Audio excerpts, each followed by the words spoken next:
Olá, pessoal da Solar, tudo bem?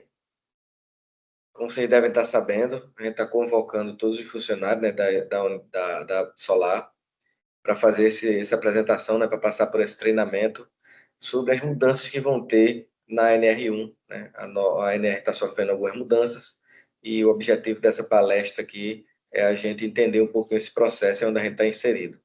Tá? Para quem não me conhece, meu nome é Ayrton, eu sou CEO da Máximo Ambiental, engenheiro de segurança, e presto serviço para solar automação já tem algum tempo.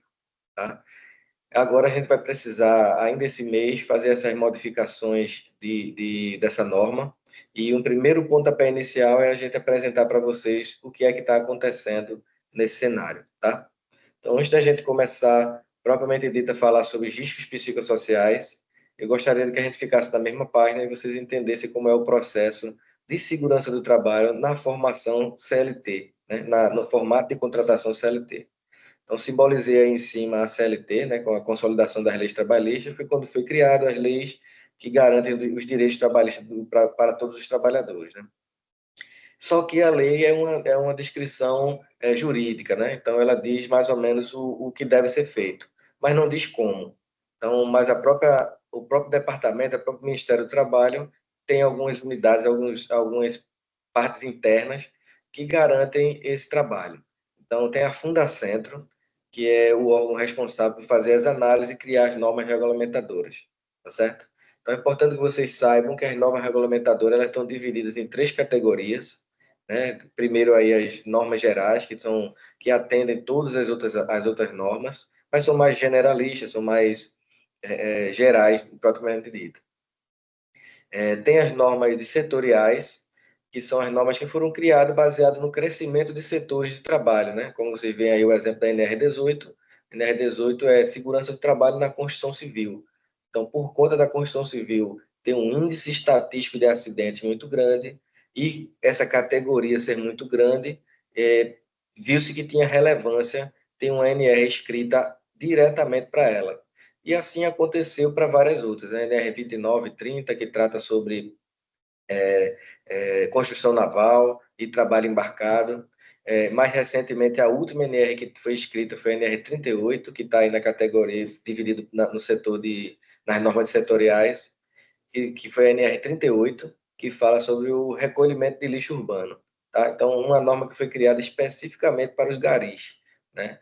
Por conta, volto a dizer, de índices estatísticos de muitos acidentes ocorridos com essa profissão, né? Com essa categoria, tá certo? E, por fim, são as normas específicas, que foram criadas principalmente para atender os riscos específicos, né? Vocês vão ver aí, norma regulamentadora 35, porque provavelmente, quando ela foi criada, o índice de acidentes com trabalho em altura, que é o que ela prega, estava muito grande. Mesma coisa para espaço confinado, provavelmente acidente com espaço confinado estava muito relevante. Mesma coisa para NR10, também, em algum momento, trabalhos com eletricidade estava dando um índice estatístico de acidentes muito grande. Então, enfim, qual é a mensagem desse primeiro momento que eu queria que vocês entendessem? Que nós estamos amparados, os trabalhadores regidos pela CLT estão amparados pelas as normas trabalhistas e que o que faz acontecer a segurança do trabalho dentro dessa categoria de CLT são as normas regulamentadoras, que elas têm essas divisões porque elas vão crescendo de acordo com o cenário do Brasil. Então, o primeiro momento sobre as mudanças setoriais, né, a criação de novas categorias de trabalho, como, por exemplo, construção naval, é um exemplo que foi bem recente, e começou a construir estaleiros aqui no Brasil, e essa categoria ganhou relevância, por isso que teve um NR exatamente para elas, certo? O outro ponto é que, geralmente, essas normas regulamentadoras são criadas também baseadas nos riscos específicos. Então, a gente entende que, nesse período que elas são criadas, é porque o índice estatístico de acidentes está muito grande, por isso que elas acabam sendo criadas, certo? Sabendo disso, esse agora é o momento que a gente está com relação à NR1. Por isso que eu gostaria que vocês entendessem que a NR1 está sofrendo uma mudança que vocês já devem imaginar aí agora, né? Que é por conta de que os riscos psicossociais eles estão ganhando relevância, é uma realidade no cenário brasileiro e, inclusive, trabalhista, né? Tem tirado muitos trabalhadores da frente de trabalho e, por isso, essa relevância está ficando tão grande que o Ministério do Trabalho resolveu criar passar a colocar dentro da NR1 esse risco, tá? Então, a partir agora de maio de 2026, os riscos psicossociais estão sendo considerados como riscos ocupacionais, ou seja, podem ser consideradas doenças do trabalho, certo? Então, esse é o cenário que a gente está hoje. Esse primeiro momento da nossa conversa, a gente precisa que vocês entendam o que é essa grande mudança, como é que acontecem essas mudanças nas NRs, e para a gente seguir agora para falar um pouquinho mais sobre os riscos psicossociais propriamente ditos, tá? Então, como eu comentei com você, os riscos psicossociais, o primeiro momento é que no ano passado foi a última revisão, então em maio de 2025 foi criado, e então dá-se um ano para que essa norma seja válida, né? Comece a valer. Então, a partir agora que faz um ano, em maio, a partir de junho, vai ser já considerado como um risco ocupacional a questão de psicossociais, tá certo?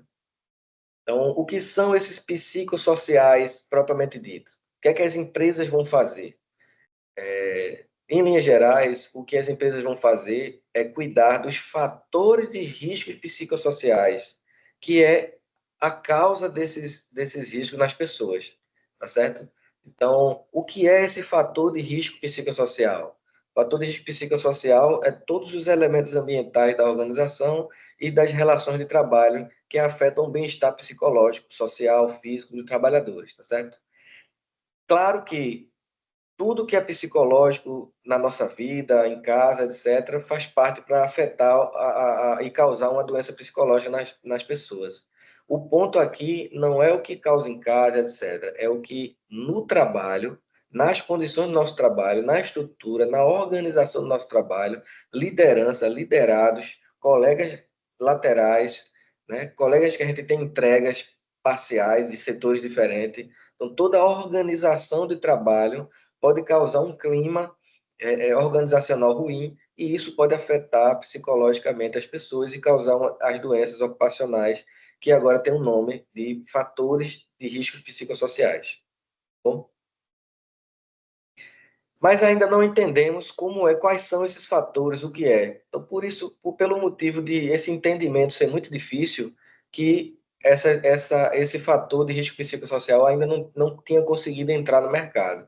Mas agora, o Ministério do Trabalho resolveu criar oito fatores de risco psicossociais, né?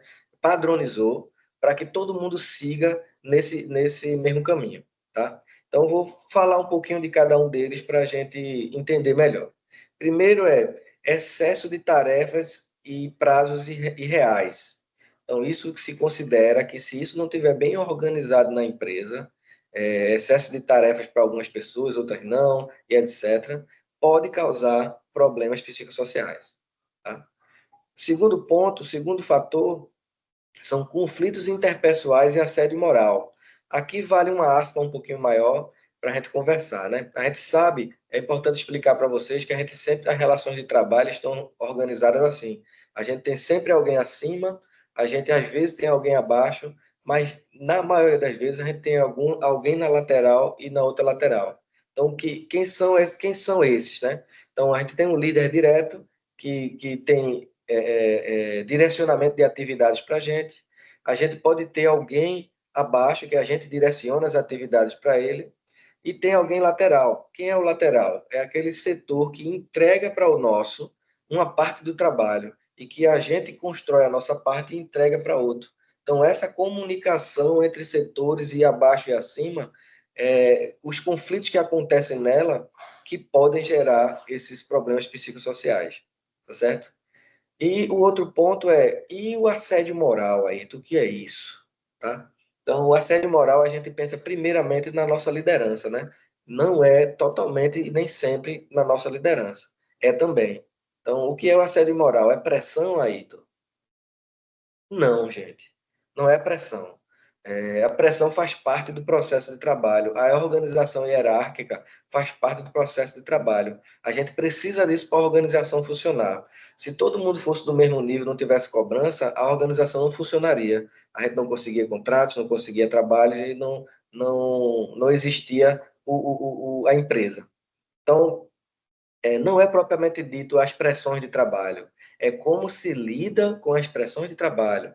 Então, quando está relacionado com o chefe, agente ou liderado, o que pode ser considerado assédio moral é quando a gente extrapola uma ordem, um comando e uma regra. A gente usa de pressões, de humilhações, a gente usa de pressões que deixam a pessoa com medo de perder o emprego, né? A gente chama a atenção ou levanta a voz de forma esdrúxula, a gente chama a atenção na frente de várias pessoas com meio que dentro de uma humilhação. Então, isso pode ser considerado assédio moral. Então, a forma que a gente deve fazer as cobranças e as pressões que precisam ter cuidado, mas a pressão e os trabalhos precisam ter.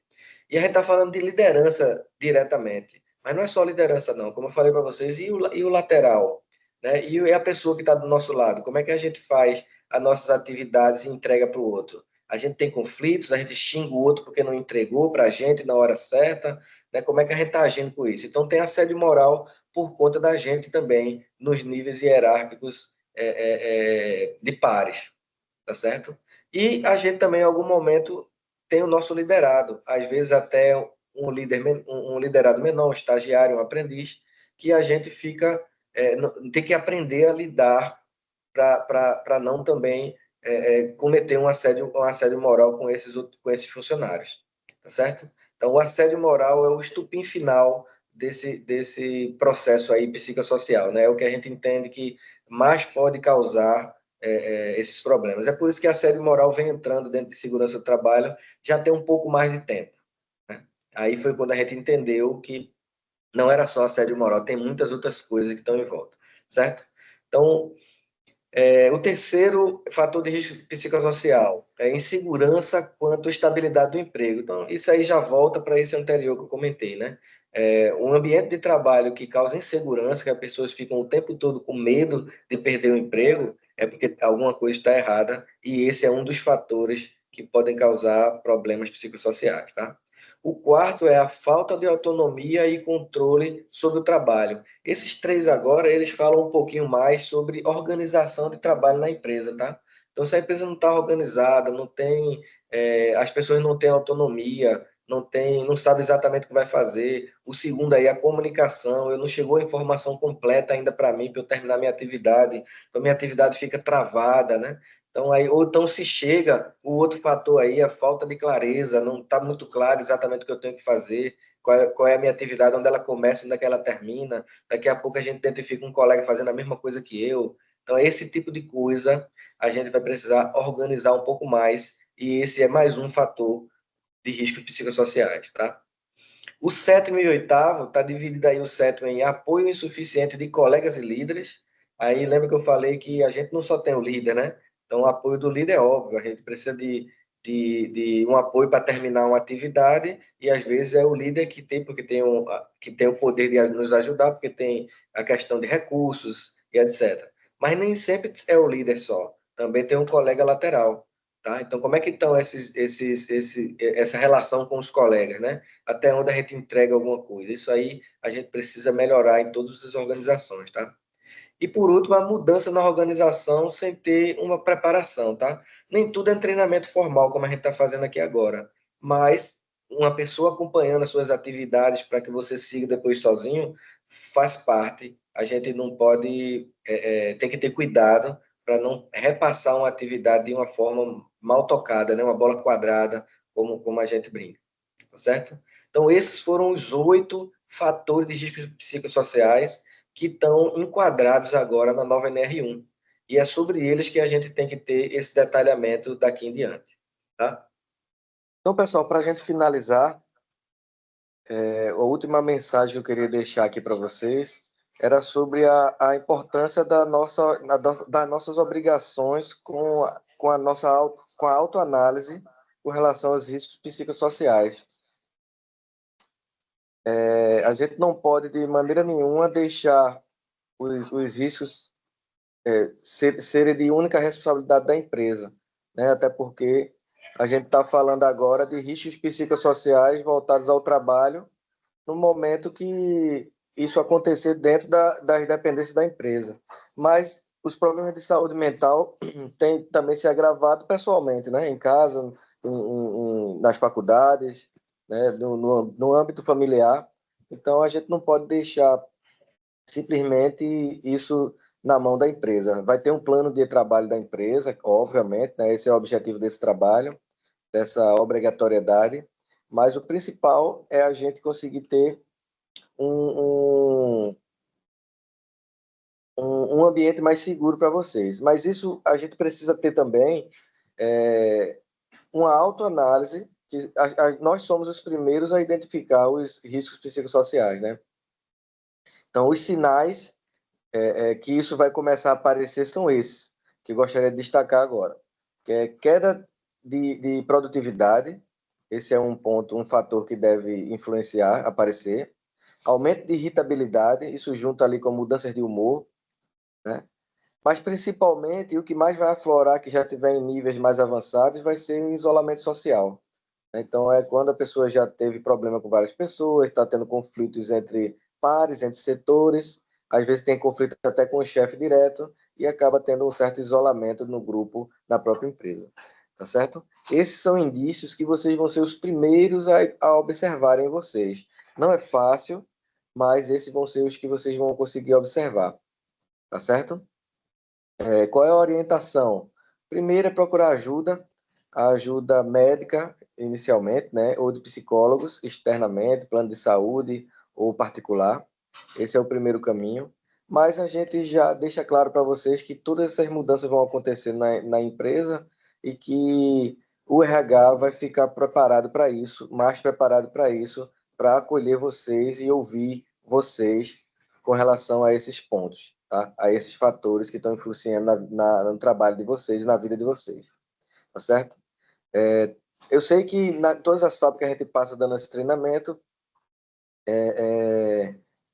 a gente nem sempre tem um RH dentro da fábrica e etc. Então, a gente precisa buscar essa autoavaliação e a gente buscar um tratamento externo ou uma orientação externa quando a gente começar a ver esses indícios aí, tá bom? Então, agora, gostaria que vocês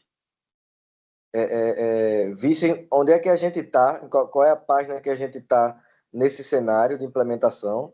A NR1 pediu que a gente fizesse uma avaliação, então, essa primeira avaliação é identificar sinais de alerta e etc., indicadores. Esses são esses trabalhos que eu faço para a Solar, né, já há algum tempo. Nós estamos nessa etapa aqui, que é a implementação da metodologia. Eu vou pedir em seguida para vocês responderem um questionário, tá? Com base nesse levantamento do questionário que a gente vai fazer esse número 3 aí, que é a classificação desses riscos psicossociais, né? Enquadrar ele em riscos mais relevantes, aplicando esse método aí de probabilidade e severidade. Tá? Isso vai gerar um plano de trabalho que vai ser entregue para a empresa e a empresa vai implementar aí durante o resto do ano. Tá certo? Essas são as etapas. Eu já coloquei agora em diante para vocês lerem o QR Code. Se vocês estiverem fazendo isso no computador, vocês podem apontar a câmera e ler o QR Code, vai cair no formulário. Eu peço que vocês preencham esse formulário completo, todas as perguntas têm que ser respondidas, tá certo? O primeiro ponto lá, que é a identificação com o seu nome, não é obrigatório. Mesmo eu afirmando para vocês, deixando vocês seguros que essas informações de dados de pessoas não vão para a Solar, né? Não vão para o cliente, não vão para a liderança de vocês. Então, isso é um trabalho que fica armazenado aqui com a gente, né? Eticamente, a gente tem o dever de reter essas informações. O que vai para a empresa são a análise estatística disso tudo, né? O questionário está voltado dentro desses fatores de riscos psicossociais que a gente conversou aqui. Aí eu peço que vocês respondam ele detalhadamente, leiam bastante. Nesse formato que eu estou mandando para vocês online, vocês vão ter um tempinho para vocês fazer com calma. Tá? Então, Vejam, todas as respostas têm que ser respondidas, nada pode ser deixado em branco, exceto o nome, tá? E eu quero que vocês pensem também assim, não aconteceu comigo, né? Eu esgotei as respostas, não aconteceu nada desse cenário comigo. Mas aí na sua avaliação na empresa, no tempo que você está na empresa, você avalia isso como? Aí você responde, todas as respostas têm que ser concluídas, tá? Então lá no finalzinho, quando você responder tudo, vai aparecer um botãozinho de enviar. Você envia, se tiver alguma coisa sem preencher, ele vai exatamente voltar para onde não está preenchido, você preenche e dá enviar de novo. Deu enviar e vai aparecer lá que é enviado com sucesso, concluído, certo? Aí a segunda etapa, essa primeira avaliação é uma anamnese, é apenas uma lista e você vai apenas votar no que você acha que tem. Essa segunda etapa que vem agora, esse segundo QR Code, é sobre o método, tá? O método COP72, que tem COPSOG 2, que tem um formulário onde vocês vão dar peso a essas questões, tá? Então, vai dizer se está médio, alto ou baixo. Então, vai ter pontuações de 1 a 5 para vocês classificarem, tá bom? Então, também vocês apontem esse QR Code aí e respondam o questionário, que é importantíssimo para a gente fazer uma avaliação do clima da empresa e a gente propor melhorias e ajustes aí para o grupo. Tá bom, gente? Obrigado. Façam aí o questionário. Avisem para o. Combinei com o Cláudio, para vocês dão ok. Quando tiver enviado, vocês dão um print na tela e mandem para Fábio. Tá bom? Vou combinar assim com o Fábio também. Mandem para Fábio e Cláudio, que aí a gente vai computar quais são, se todo mundo já fez. Tá bom? Obrigado, gente. Um abraço. Também vou colocar o link caso vocês não consigam ler o QR Code. Um abraço.